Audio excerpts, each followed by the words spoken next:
All right, well, we will go ahead and get started. I do know we have a few more people joining us throughout it, so if you could please stay muted, that would be fantastic. And my name is Jess Walzer. I'm the other half of the CIVIC team, and you can see my boss, Kirsten Ramolin, here on the line as well this morning. We just want to thank you for joining us for our 5th COVID-19 response call. I know many of you have joined us in the past for these, as we had topics like asset mapping, employee engagement, disaster response, and so many other great topics. And today we'll be hearing from updates from the state on Help Colorado Now, and also giving trends and what kind of Colorado Gives Day and the Community First Foundation is seeing in this space. So we're so excited to have them. And then at the end, we'll have some time for community updates. If you haven't joined us in the past for these, please know we do love the group chat feature. So if you have questions throughout it, pop them in there when the speakers are talking. You can send questions directly to myself or Kirsten as well, and we'll be happy to share those with the group. And if you have updates, send those to us as well, and we'll call on you at the end. And there is plenty of resources online on the CIVIC website. We do have a full COVID response page. And if you are curious about those prior calls that we had, those are also recorded on there as well. And now I will kick it over to Kate Siegel Shimko with the State of Colorado and Office of Governor Polis. So Kate, it's all yours. Hi all, thanks so much for having me again this morning. I really appreciate it. So my name's Kate Siegel Shimko. I think this is my 3rd time on the call, so you probably know me, but I am the Director of Boards and Commissions for the Governor's Office. I'm on his senior team, but I'm currently spending a lot of my time working on the Colorado COVID Relief Fund fundraising and getting that kicked off the ground. So I know a lot of you are familiar with what we've done with the COVID Relief Fund, but I'll give you guys an update as to where we are today. So the fund has raised $18.7 million as of today, which we're really, really proud of. Thank you. We have a $20 million to $25 million goal. The goal is to get to 20 million by mid-June, so coming up here pretty soon. And then $25 million is kind of that next round of goals. So as an update of what we've done and where we're at, just going back to the donor front really quickly, we've raised $2.17 million from just online individual donors, which is really amazing. And that's over 10,000, it's 10,250 individuals, which, I've worked in fundraising for a lot of years. That's where my background is. I've done a bunch of campaigns and those sorts of things. And to get 10,000 individual donors is really, I've never seen that. I mean, that's just really amazing. It's statewide. It's tremendous to see the outpouring of people from really across the state. I think it's 56 counties that we've gotten donations from. And that's what warms my heart each day, to come in and see the donations that we've gotten from individuals. So we are right in the middle of round 4 of giving. So the checks are supposed to be going out probably by the end of this week. For round 4, we had over 500 applicants. This is the first time that we've opened up the recovery section of giving. So we had prevention for the first 3 rounds and impact, and now prevention has stopped, and then we're now into recovery and impact. Certainly doesn't mean that we think the prevention is done, but we started to see a shift in where we were getting applications from, and felt like this was a good transition for us. So 60% to recovery this time around, 40% to our impact bucket, and we'll fund it about $3 million. So what does this mean total? That means that we've given away about 14.1 by the end of this week, $14.1 million. again, this is a pretty short turnaround. You know, foundations, I think, often work for years to get to that. We've done this in a number of months. The need has been so great, and been able to turn that money around really quickly to get it on the ground to help those who are most affected by COVID-19. And we've given to almost 600 organizations. So those are community-based organizations in our state. You know, and I'll give some examples. I'll give some examples of those now. So in this last round, I talked to some of our reviewers. I was a reviewer for the prevention team, so I didn't review grants this time around, but got some fun examples from folks who were reviewing here. And we had in the Western Slope and in the Valley an organization that was connecting farmers with food banks and different groups to be able to get some of the food that they aren't able to sell out the door, and to help people in most need, and then actually paid those farmers for some of the food that they were giving back, which is amazing, really helping that chain there.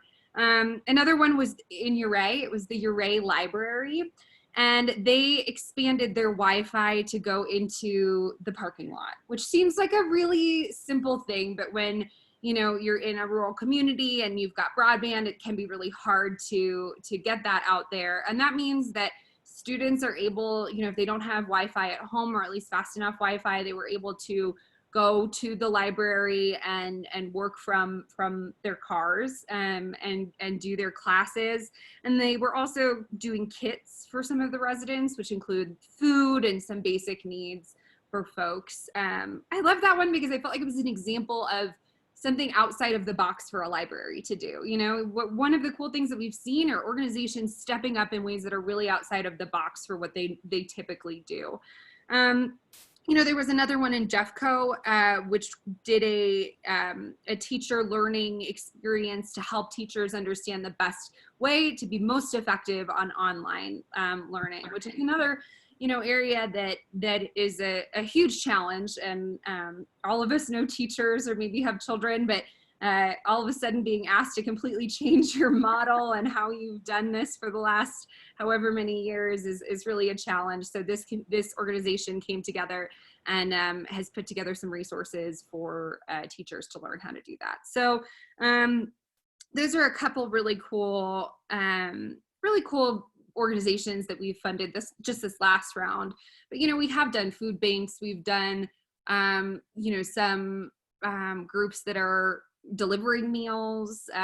We've done, I mean, we've really run the gamut: early childhood education for essential workers, PPE, you know, really done a lot of broad ways to help the community. So proud of that work that we've been able to do. You know, when we look about our total participation, it's about equal between individuals, foundations, and businesses. So we've had some amazing businesses really step up. We've had some great individuals step up, and then, you know, our foundation world here in Colorado is so strong. And I think that's uniquely Colorado, the way that our funding has come together, and really wonderful. You had asked, Jess, maybe some creative ideas of businesses stepping up and ways that we've been able to partner with the business community in our state. So I've got 3 or 4 kind of fun little things that have happened over this time. 2 weeks ago, we did a flyover. You may have seen it. Flyover is sort of a weird word. I feel like it was more a plane parade, if you will, but we could call it a flyover too, where there were 30 or 40 planes that flew across our state. And Lockheed Martin gave $500,000 for a match to that. So anything that we raised there and moving forward, and we were able to raise almost $1 million off of, you know, between what they gave and then what we got from the community. It increased our individual donors like tenfold. It was amazing to see people really see this. You know, you see the plane can put things together. It had a banner. So that was a really cool thing. There's this group called Sheets and Giggles in Boulder, and they're a small Boulder company. They gave 10% of all of their sales. So not just profits to us. They'd never done anything like that before, but a really cool idea for that. And then just like 2 small little things. People are doing those front porch photos. You've probably seen them. And a lot of the photographers are giving like 10% of those photos to us. I've seen a number of those come through, which is a fun little thing. We had a little girl, she was in Jeffco, who was making masks, and she said, instead of giving me the money, can you donate to Help Colorado Now? I had a neighbor who created an escape, like a virtual escape room for people, and gave all the funds to Help Colorado Now. And I promise I didn't even ask her to do that. It was just random. So, and my absolute favorite is this gentleman, Papa Ray. So Papa Ray is turning 100 in August, and he said he would tell 100 stories and take 100 walks if he could raise $10,000 to Help Colorado Now. I think he's at like 14. I'll have to double check on that, and I can send around the link. 14,000 now, but oh God, I just love Papa Ray. Man, really touches my heart, and he's adorable. So we've all seen that story out of London. This is on a smaller scale, but just a really cool way that we've seen some community engagement. So that's sort of my overview. I'm so happy to take any questions. And oh, yeah, I see one now. So how many rounds of funding do they anticipate they will do, and roughly what percentage of applications they're funding? I'm gonna have to get back to you on the percentage of applications. I don't have that off the top of my head. I mean, the need is huge, right? And let me see if I can pull up. No, well, I will get back to you guys on that, and I can send that around. But we're heart set on 5 rounds as of now, and then gonna leave a little bit of, the goal is to leave a little bit of money in the coffers to take a moment, see where the state's at, see where the need is greatest, and then come back. So my guess is we will do more than 5 rounds, but initially 5 is where we're gonna keep at. So one more round after the money that goes out the door today, and then we'll go back and see where we're at. Any other questions? Thank you, Kate. Love the stories. Thank you for sharing. It's so uplifting. Are there ways that companies who have invested in the fund can access some of the reporting just to share with their teams? Wonderful. Yep, absolutely. So I can go back. I'm having computer issues today, so I really apologize, but I thought I was maybe not even going to be able to get on, and now I can't see any of you, so we'll see how this goes. But yes, we have a website that has we updated all of the grantees that are granted, and you can see every person that we've contributed to. So that's all online, and then I can also send around some kind of other information that might be of interest. And I apologize, I now can't see my Zoom. This is what happens when you drop a water bottle on your computer and it spills everywhere. So if you could just let me know what the questions are, that would be great. There are a couple more. Great work. Are you still seeing donations coming in? We are, yeah, which is really exciting. So we are definitely still seeing things come in. We're a lot of the foundations, we're looking at that second round of giving from folks, but which is wonderful. And yeah, I mean, the need is so great. As I said, this is the beginning of funding recovery. We don't want to have it dwindle out before we're able to really fund those who are getting back on their feet. And yeah, we are seeing more donations come in. And so 18.7 right now. Goal is to get to 20. Maybe you guys can help out on that. And then, look at raising up to 25 is the overall, goal for the long term. Everyone wants to meet Papa Ray, so. I click the thing and then I send you guys the link right away, but I will just have to follow up on email afterwards and send you Papa Ray's link. It's, even if you guys just want to individually give $10, $15. We were on one of our leadership calls with our top team that's helping us make some of these decisions, and one of our leadership members on the call gave $1,000 right there just to Papa Ray because he was so touched by the story. It was really sweet. It is really powerful to see Colorado coming together, and thank you for sharing some of those detailed stories. One other quick question. Can you remind folks who aren't living and breathing this every day like you are, just the definition of that recovery bucket? Yeah. Where you see the need there. Yeah, absolutely. So as I said, there have been the 3 buckets, and prevention was focused a lot on, it had PPE aspects to it. It had a lot of homeless populations. It had shelters. It had kind of that lens. How do we handle those immediate needs? And then impact was, and still is, some of that early childhood, some of the, restaurant workers, and the music industry and that world a little bit. And so it had a lot of the what is happening right now. How do we make sure that people have food on their tables? The food banks, a lot of the food banks were in there. When we look at recovery, I think it's a lot of what does this look like for the long term? There's no denying that this isn't ending right away, right? This isn't an issue that is going to go away tomorrow.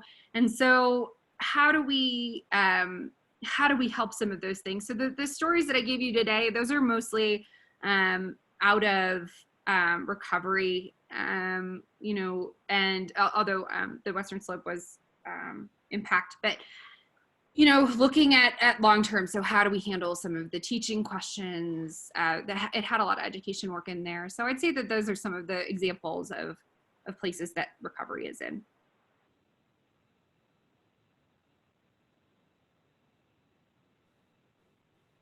That is great. And just one more question for you. So we know donations and PPE have kind of floated to the top as 2 major ways for companies to give. Is there other needs that you're seeing in terms of supplies or in-kind or talent that companies could also give? Yeah, I mean, I think that and it would obviously depend on the companies, but computers are a need. I think that that's one that companies might be able to help with, especially looking at what the fall may look like, the balance of how do we handle in-person and out of the classroom learning. So I'd say computers, we've seen some really cool companies come in and do, free internet for families who can't afford it, or some of those things. Food, if you have a budget, this is, something I've been thinking about, but say you feed some of your campus, right? And you have a budget for that, or like an events budget, maybe taking some of that and donating it to focus, we do take some restricted grants, but to focus on food, or maybe what that budget may have kind of gone to in your organization. So that might be an idea. That is great. And it looks like we have one more question from Ben.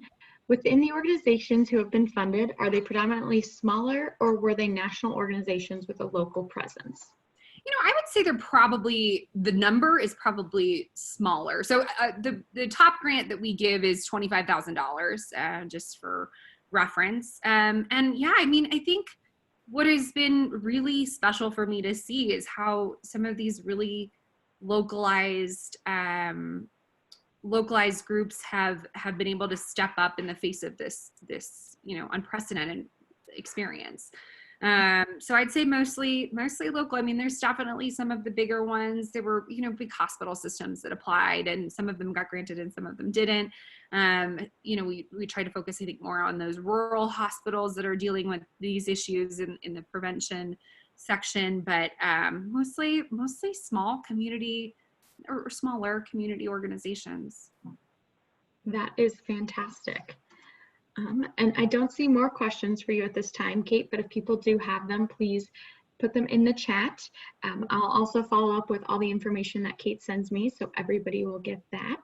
Perfect. And I'll send that around. And what I just say, guys, in closing today is, if you have the ability, please consider contributing again in this last big push. The money is still coming in. There's still a moment to help. Maybe you have already given and you have a little bit more in your budget. We've seen that.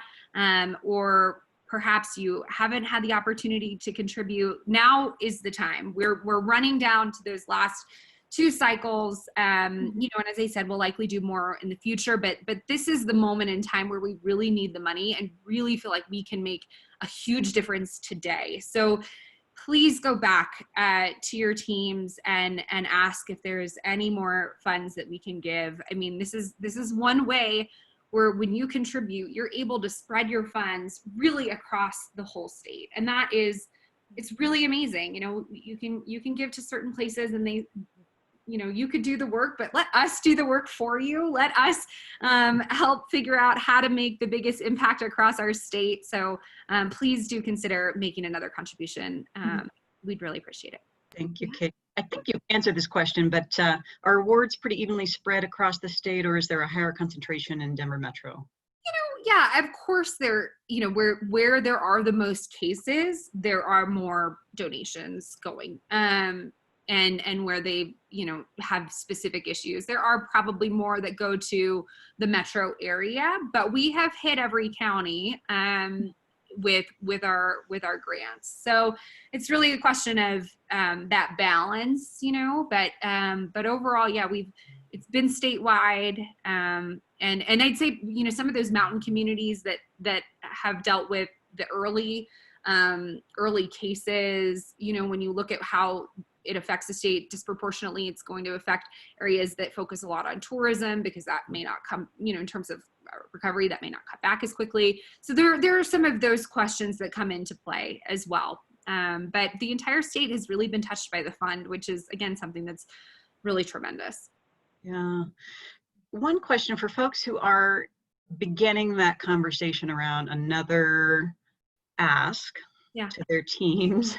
Is there a briefing document or a case statement that you have that really addresses the why in terms of this next recovery phase that we could share with folks? Yeah, actually, absolutely. I will get that to you guys by tomorrow.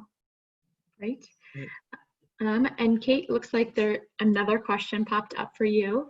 Yeah. So in terms of the organizations that are receiving the funds, is there a reporting or follow-up requirement for the grant recipients? Yeah, it's a good question. And I don't know that there is, but I'd have to go back and see exactly what they send back to us. I don't know the answer to that. I can get that for you guys as well. Great. Well, we love the work that you're doing, and thank you so much for giving an update on it. I definitely know I'm going to check out Papa Ray's story. And I know, I'll send that. I will send that. It's so sweet. Well, thank you all so much for having me. I really appreciate it. I know you guys are being stretched across the state. It's tough times. Thank you for all that you guys have done. Yeah, well, we are happy to help. And so next up, we're going to have Dana Rinderknecht with Colorado Gives Day and Community First Foundation share her side of what she's seen in the space. She is the Director of Online Giving and has been with Community First Foundation since 2007. And she is part of the reason that we do have coloradogives.org and Colorado Gives Day.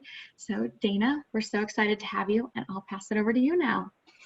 Thanks. Hi, everybody. I am going to do a screen share. I did a quick slideshow just so that I could show, because it's a lot of numbers. I'm going to throw a lot of numbers at you, but thanks. And I do want to, we're lucky at Community First Foundation because we do have Colorado Gives, and it's available year round. Just to give you an example of what our numbers look like, and we're putting this out on the site so you can come and see this anytime you want to. We normally raise $500,000 to $600,000 a month in the site to the nonprofits. We have over 2,600 nonprofits, and as you can see from this, it jumped to 1.6 in March and 2.4 in April, and the May numbers are even bigger. They're just not, you know, we're still in May. So donors have really stepped up, and these are individual donors who have stepped up to give and participate with us. Just to kind of break it down and show you a comparison, this is from, I think, March to May 18th. just to show you the numbers. So we've had over $6 million come in from over 40,000 donations and over 30,000 donors. So I'm just amazed at how generous people have been. I see this every year. You know, we've been doing Colorado Gives Day for forever. Well, 10 years. We're going on 11 this year.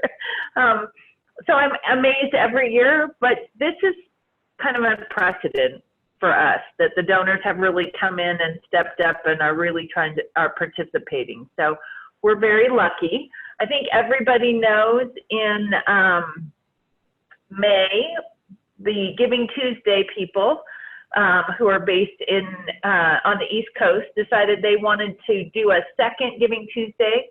So we stepped up to the plate as well, and there was a Giving Tuesday now, and that was on May 5th. And so because we have the site, we are the online giving portal for the state of Colorado, we stepped up and did this as well. We were again amazed at the numbers. So just on May 5th, we raised almost $1.4 million.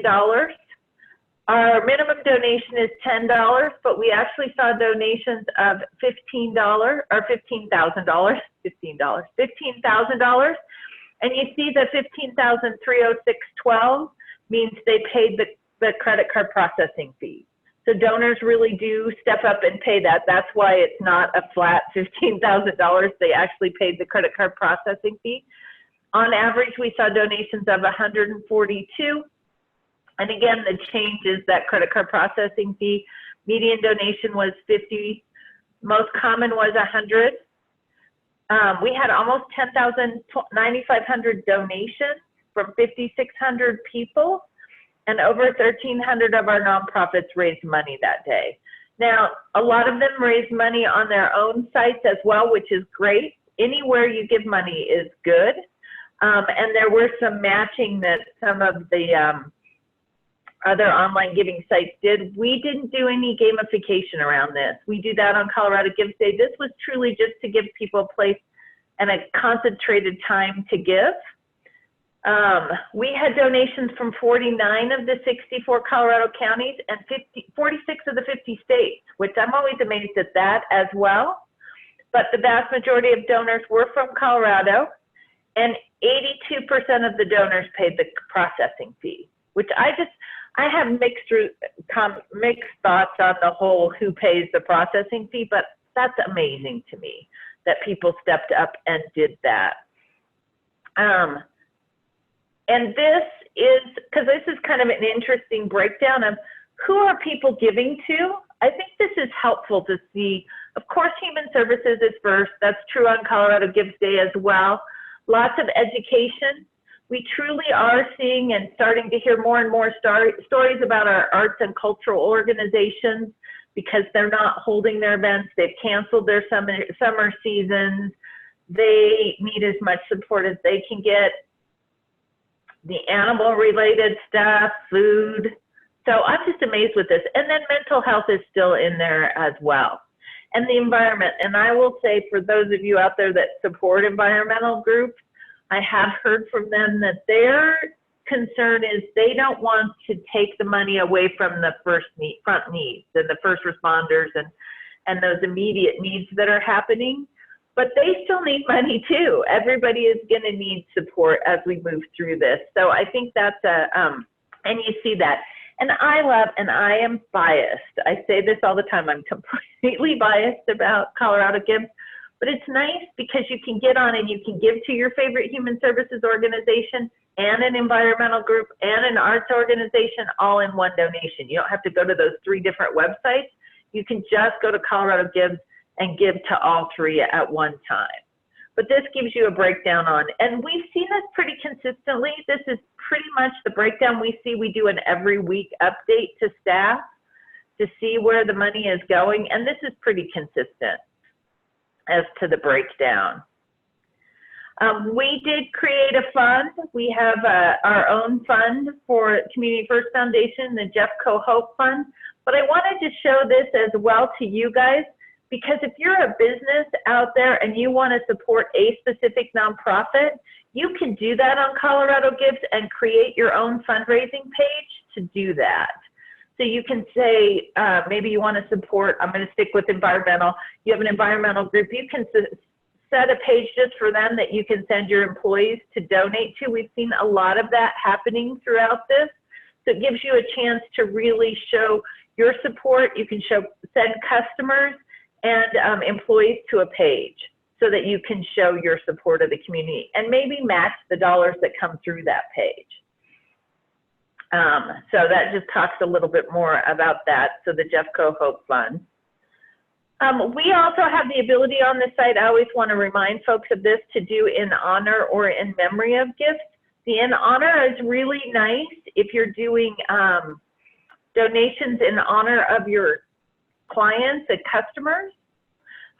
This in lieu of a gift basket, if you want to make a donation and then send this in honor of card. And I'm happy to help with that. But this is a great opportunity and option on the site that's real easy to do.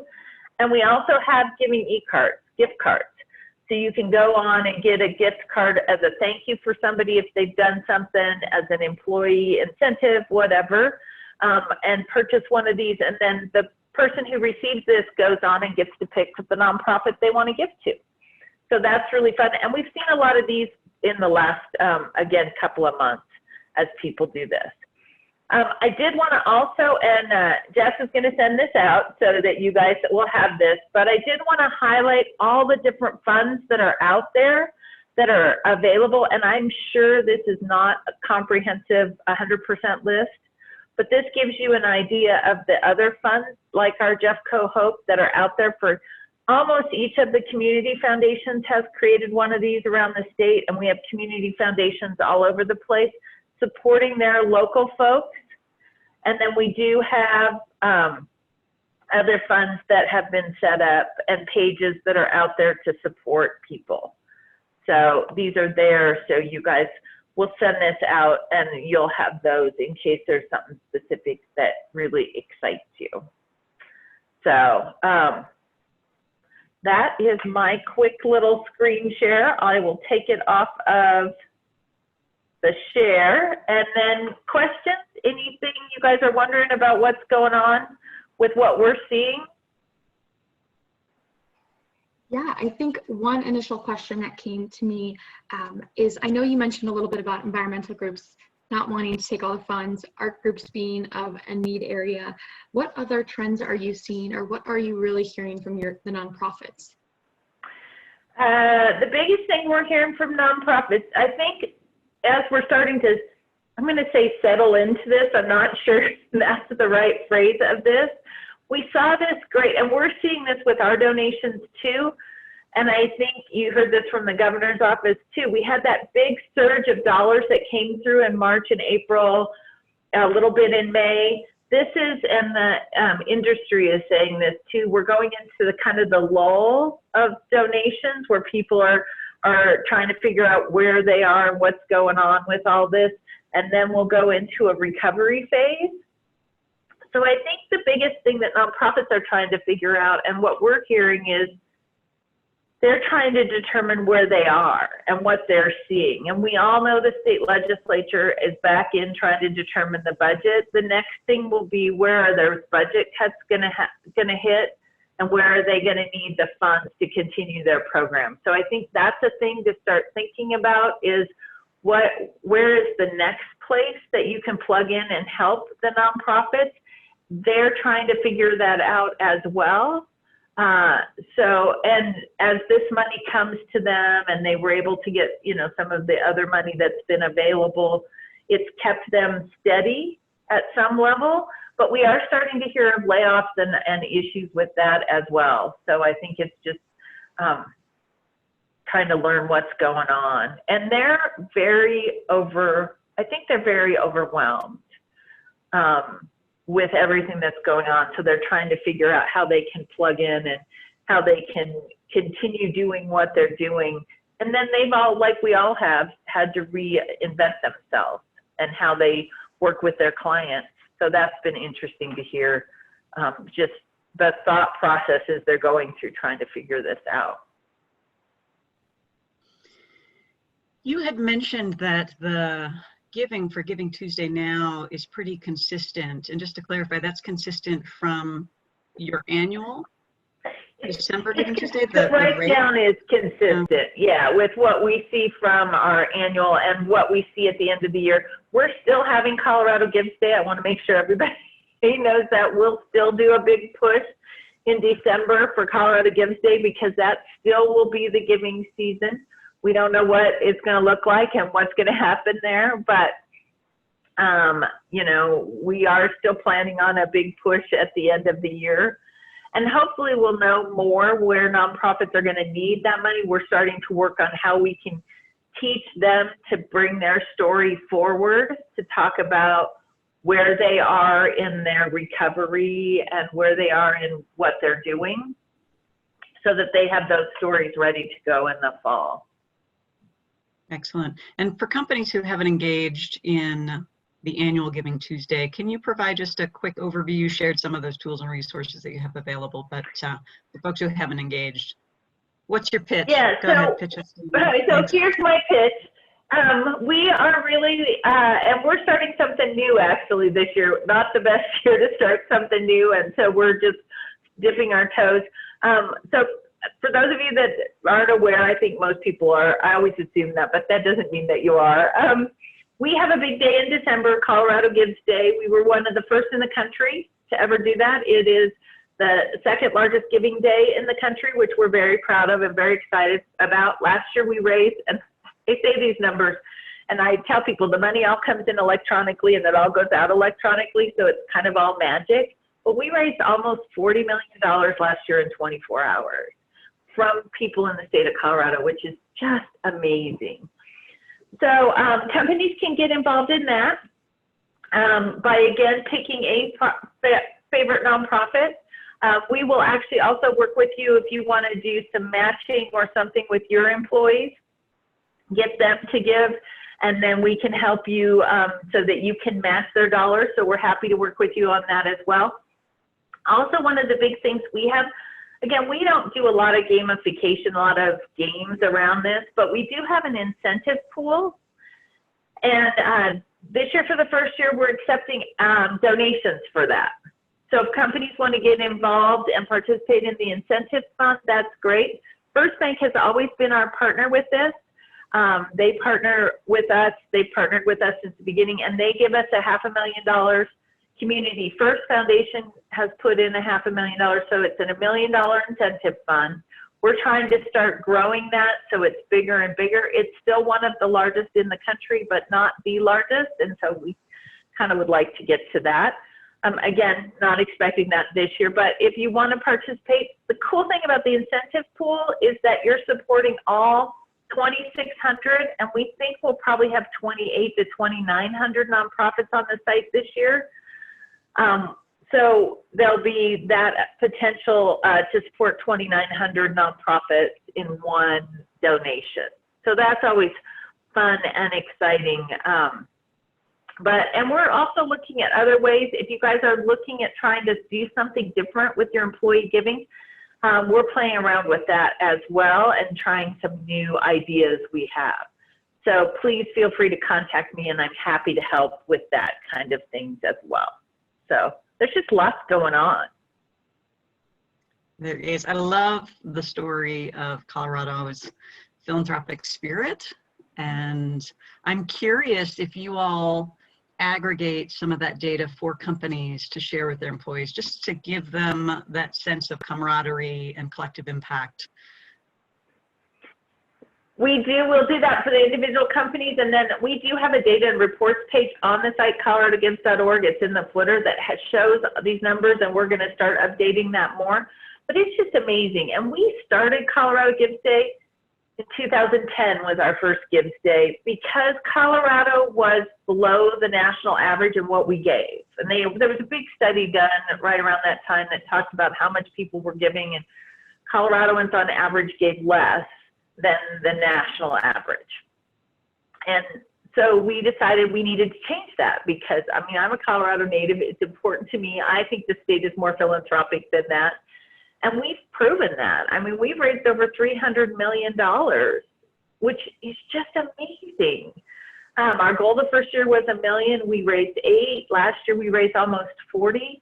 So people really want to give. And again, the cool thing is, and I think this is cool for businesses, I think it's cool for all of us, is that you can go on the site and give to lots of different nonprofits all in one transaction. We have over 500 people that have given all 10 Colorado Gives Days. We have over 2,000 people that will give to 10 or more nonprofits in a single transaction. So there's lots of fun things you can do. And I think it's fun, you know, as businesses, you can do the things that contests with your employees and things like that. The nonprofits are just, it's a great way to support the nonprofits in our state. Oh, we have a question that's come in. With the donation incentive match, how do you determine which organizations receive the funds?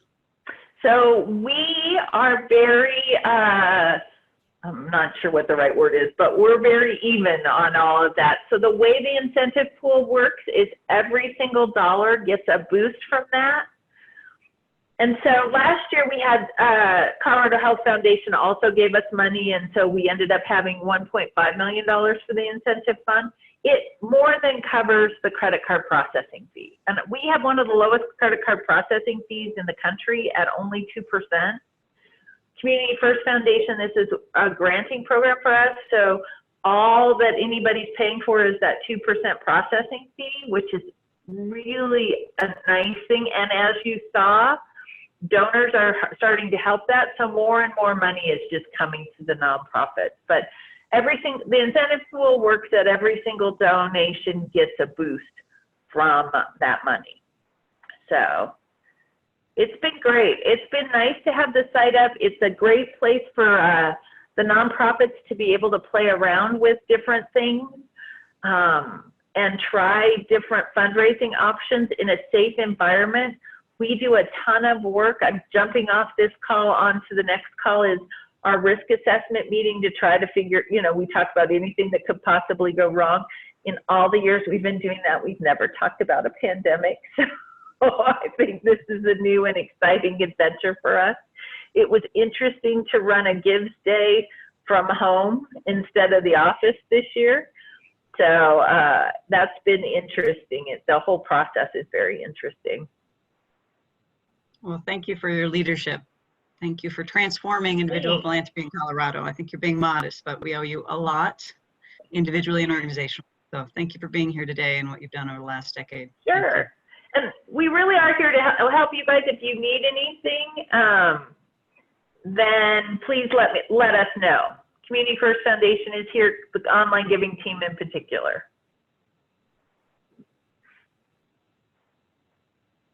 Yes, and Dana, we do have one more question that as I'm reading.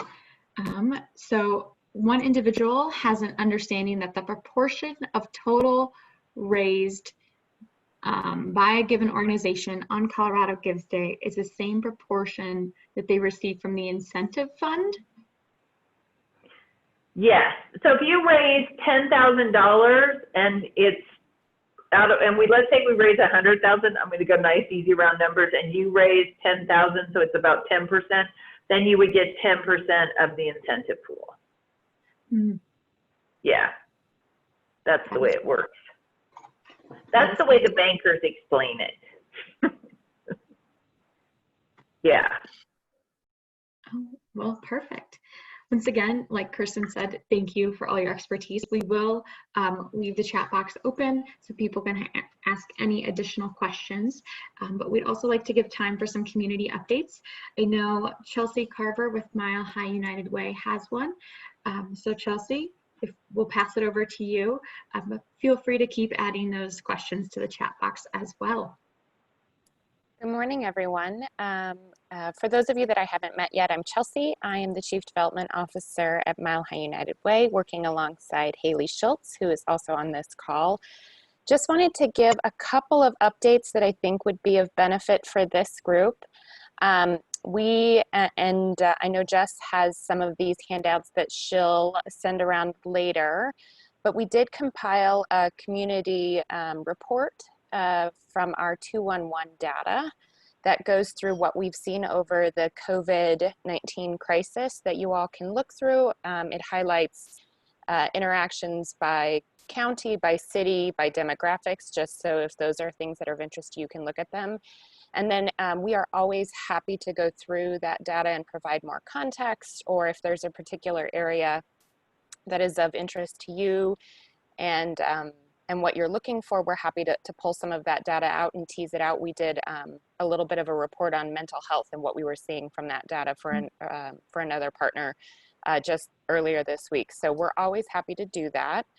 In addition, and it's brand new up, if you ever want to see that data in real time, you can go to 211colorado.org, and there's a button there for reports. And so we'll be putting up our statewide 211 weekly summaries each week. So you can go through and see those in real time as well, if that's something that's of interest to you. And again, we're always happy to provide that context. And then the other thing that Jess will send around to you all is at the beginning of this crisis, so early April, we did a nonprofit survey of 115 different nonprofits throughout our footprint area, and just asked some of those broader questions around what were the effects, what were they seeing. And so from a sort of level set of what's happening across the nonprofit community, that's a really good resource just to get sort of big picture, broad brushstrokes. Again, some of the things that I think you'll called out there is some mental health issues. Obviously, there's the financial and the operational issues. The need for operating funds for folks this year versus always those programmatic funds. So it's a really nice sort of level setting for what is happening broadly across the community in our nonprofit community right now. And so I'm happy to answer questions. I didn't want to take up too much time there, but I think those two resources will be really, really important for you all to see. Thank you, Chelsea. I know in the past you all have provided just some thumbnail updates in terms of the volume you're seeing in 211. Do you have some of that information that you could share with us today, or maybe we can send around later? Yes, so it's included in the information that will go around later, but I will tell you that thus far, since the COVID-19 crisis has started, that we have received over 36,000 calls for 211 resources. We hit a peak of 2,100 daily contacts, and that was end of March there.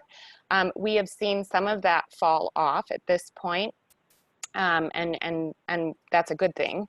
But we continue to see elevated needs when you would expect. So beginning of the month when rent payments are due, end of the month when everything is sort of running low. Our top needs continue to be rental assistance and food security. And so I think you'll see, as with many nonprofits, a lot of the work that we've done to sort of respond in this emergent crisis to our community is around some of those very basic needs: food, gift cards to King Soopers, gas gift cards, vouchers to help pay rent, those kinds of things. We continue to see that women are the predominant callers to 211, and in the age range of that 21 to 35. So if you're thinking about young families and mothers are the ones who are doing the calls. So that's a statistic that I think always is a little disheartening to me. But yes, we are continuing to see that. And then, I see a question here about large increase around domestic violence calls. So yes, we have seen domestic violence increase. I will say that 211 is not a domestic violence hotline, so we probably haven't seen it to the extent that other for that specific need would see. But yes, we have seen that rise. And we have also seen, as I mentioned, the mental health. So when a caller calls 211, they are immediately prompted before they talk to a navigator that if they're having suicidal thoughts or in a mental health crisis, that we would immediately transfer them to professionals who are better equipped to handle that. And we've seen a 50% increase in those calls over the last 2 months. And then in terms of those who, once they are talking to a 211 navigator, and then throughout that conversation realize that there are some mental health supports that can be added, we've also seen an increase in those as well. I know we've got some companies on the line who've done the virtual volunteering with you through the 211 line. Is that still an opportunity that's available? And can you talk just a little bit about it if so? It still is, of course. So there are a couple of different opportunities that we have right now. For those of you that don't know, I mentioned food insecurity was a huge issue for us, for this entire community. So Mile High United Way has actually become able to accept and enroll folks in SNAP, so the Supplemental Nutrition Assistance Program through 211, to help them navigate that complicated system. And so we are actually taking volunteers to help do some of that work. Those are long-term ongoing volunteer opportunities, just because there's a little bit of training attached with that, but that's still very much an opportunity. And then we're also still looking for we follow up with our callers to see how was their experience, were they able to receive the information they needed, et cetera. And so some of those opportunities are still available as well. And then there's also always, we have the opportunity for folks just to listen in and hear what they're like, if that's of interest to their companies and to our partners. Thanks, Chelsea. And who would they call if they're interested in enrolling? They would be happy to call Haley or myself. We could connect them to where they need to be there. Great. We will definitely include all of that in our follow-up. And thank you for all the work that you're doing just to support 211 and our communities across the state. I know it is such a valuable resource that we have. So we appreciate all that you're doing, and to everyone who's helped support that, thank you as well. So just a brief wrap up. I know we've got a few minutes left. If you have any other questions, please send them in, or feel free to send them to Kirsten or I. We can always help connect you with the people that were on this call today to get you the answers and resources that you're looking for as well. And thank you for joining us. We know it was an early morning on a shortened week, so we appreciate you being here. A few more events coming up in the CIVIC cycle for June. We will have a virtual CSR peer roundtable for our companies on June 11th at 8 a.m. We'll also have a working lunch remotely, of course, on June 16th. And this will be around telling your CSR story with Ground Floor Media and Scream Agency. We are so excited to have them together because they are just phenomenal, and we're excited to see what they'll say, not only about COVID, but how you can keep the story going year round and really make sure that everyone is understanding your CSR efforts. That'll start at noon. And then June 25th at 9 a.m. again, or 8 a.m., we'll have our next coffee with CSR professionals. So we'll have Tara Rojas with BOK Financial and Christina Franz with Twilio joining us to share some of their secrets, what their days look like, and answer any questions anybody might have about the profession, how nonprofits can be a better partner, if you're new to the space, what you might be missing in your job, and all of those great questions you do have. October 22nd then will be our CIVIC Summit. We did launch ticketing about a week and a half ago and announced Derek Feldman, Managing Director of the Ad Council and Influence ESG, as our first keynote speaker. Stay tuned, we'll be announcing our next keynote speaker in the coming weeks. And also launching the CIVIC 50. So be on the lookout for all of those great things. And we appreciate all of you being here this morning. Have a great rest of your day. Take care. Thanks, everybody. Take care.